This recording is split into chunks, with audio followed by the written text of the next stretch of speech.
depuis le début de l'année. C'est-à-dire que, en fait, depuis le moment qu'on a embarqué dans la Ligue nord-américaine, on peut dire que ça a déboulé assez rapidement. Depuis notre décision en juin de joindre le circuit, puis ensuite de ça, enclencher le processus repêchage et tout ça, et puis le début de la saison.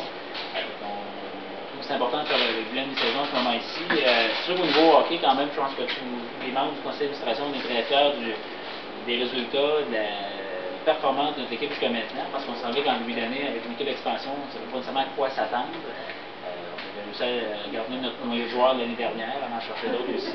Et jusqu'ici, après 22 matchs, on a une pêche de 500, c'est vraiment ça. On a 22 points après 22 matchs. On se passe au 6e rang de la Ligue, mais on sait que le classement est encore assez serré. On peut dire qu'au niveau de nos joueurs, on a une bonne chimie, le noyau s'est formé rapidement.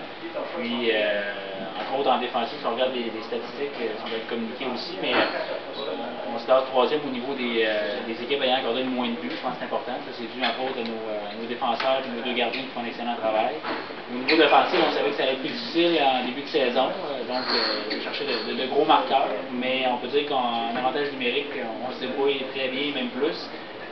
En 2e position de circuit, puis on sait que Chad Lacasse à lui seul a 15 de ses 22 buts marqués en avantage numérique, donc sur un total de 36 pour l'équipe. Donc, on travaille fort, Francis Cossu travaille fort pour ajouter des éléments au niveau de l'offensive, mais je pense qu'on n'a pas à être déçu, au contraire, de la performance de notre équipe jusqu'à maintenant. Je pense que tout le monde partage l'opinion là-dessus. Là où on est plus déçu, et on l'a dit au cours des dernières semaines, c'est au niveau des assistances à la baisse. On a bien commencé. Dans les 5 premiers matchs, on avait une moyenne de 1341 spectateurs. Et au cours des 5 derniers matchs, c'est vraiment là que c'est plus dramatique, parce qu'on est passé à une moyenne de 954. C'est sûr que si on regarde la moyenne globale, bon, les gens vont nous dire que vous êtes en 1142. On sait que notre objectif de départ, c'est une moyenne de 1200. Mais si la tendance des 5 derniers matchs continue, c'est clair que ça va être très difficile pour nous. Parce qu'en même temps, ça demande qu'à Rivière-du-Loup, c'est peut-être plus difficile de faire vivre une équipe de la Ligue nord-américaine de hockey. On ne menace pas personne, mais c'est dans le sens qu'il faut que la situation change. Et pour que la situation change, on va prendre des mesures au cours des prochaines semaines. Je pense que c'est important d'aller rechercher les amateurs de hockey. Ceux qui sont venus au départ, peut-être qu'ils n'ont pas pu venir au cours des derniers matchs, on va lancer une campagne de billets de mi-saison. Vente de billets de mi-saison. On vise surtout les entreprises parce qu'on pense qu'à Rivière-du-Loup, également dans les alentours, il y a un noyau fort d'entreprises. Ne serait-ce que chaque entreprise achète un billet de mi-saison, ça nous donnerait un sérieux coup de main pour le reste de la saison. Bon, au début de l'année, les gens, nécessairement, les entreprises voulaient attendre, voir c'était quoi le produit. Mais je pense qu'on a fait la preuve c'était quoi le produit. Acheter un billet de mi-saison, je pense que pour une entreprise, un billet, on peut partager entre les employés, mais en même temps, pour nous autres, pour l'équipe, ça nous donnerait un gros coup de main. Puis, en gros, c'est ça. On veut également, pour le niveau des entreprises, il y a des billets de mi-saison, mais on veut rentrer dans les entreprises au niveau des clubs sociaux. On sait que plusieurs entreprises organisent des activités à chaque mois. On pense que là, il y a une belle opportunité pour nous, également pour les entreprises, donc de faire une activité à leurs employés, de venir assister à un match. On va le faire, on a une première expérience qui va se faire avec les employés de chez Prelco au mois de janvier. Donc, on s'engage à payer une bonne partie des billets. Donc, 40% des billets, par exemple, l'entreprise réserve 100 billets. On va payer 40% de ces billets-là. Et le reste, 60%, c'est auprès de l'entreprise du club social.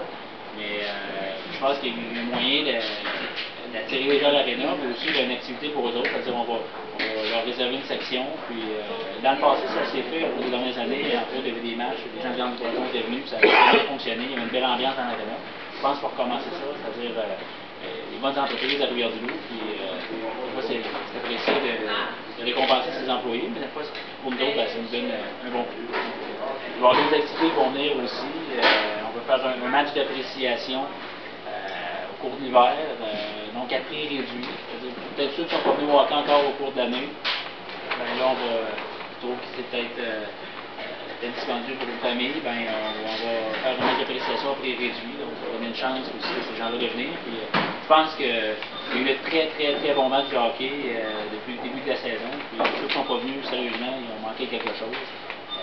je me stresse, je sais que la plupart d'entre vous, vous êtes là à chaque match, là, mais les matchs contre Pont-Rouge, Saint-Georges, les derniers qu'on a eus, Sherbrooke, match d'ouverture, c'est Sherbrooke qui est là en fin de semaine. Ça valait amplement le prix d'entrée. Donc, je pense que ceux qui ne sont pas venus encore voir encore le calibre de l'Union américaine de hockey, ben, ils vont le faire au cours des prochaines semaines. C'est sûr que c'est important pour nous. Puis, je pense que c'est important pour tout le monde ici parce que si on veut continuer de faire vivre une formation de la Ligue nord-américaine de hockey à Rivière-du-Loup, il faut que les gens démontrent qu'ils sont attachés à leur équipe. Peut-être qu'en début de saison, c'était normal parce que bon, il y avait des nouveaux joueurs, il y avait moins de sentiment d'appartenance. Je pense que là, le sentiment d'appartenance devrait commencer à se créer. Une bonne équipe, puis une chimie, puis les gens peuvent se reconnaître aussi dans cette équipe-là. On a fait beaucoup d'efforts au cours de l'été pour aller chercher des joueurs de la région. Puis, ce sont justement de nos joueurs qui performent très bien actuellement. Donc, il faut un peu brasser les gens de la région actuellement. Là, pas seulement de Rivière-du-Loup, on a quand même des gens de l'extérieur qui viennent, mais c'est important d'avoir un appui là, parce que définitivement, les 5 derniers matchs, la tendance de dominer le spectateur, c'est vraiment inquiétant. On sait qu'à dans le circuit, ça diminue, mais on sait aussi que dans d'autres villes, ça fonctionne bien, entre autres Sherbrooke, Saint-Georges. Donc, on sait qu'à Rivière-du-Loup, on est capable. La preuve, en début de saison, on avait une moyenne largement plus que satisfaisante, avec 1300 spectateurs. Donc, si on peut revenir à un équilibre, là, je pense que tout le monde va être content. Je sais pas si mes collègues veulent ajouter en gros, Cindy, sur les points. Ouais.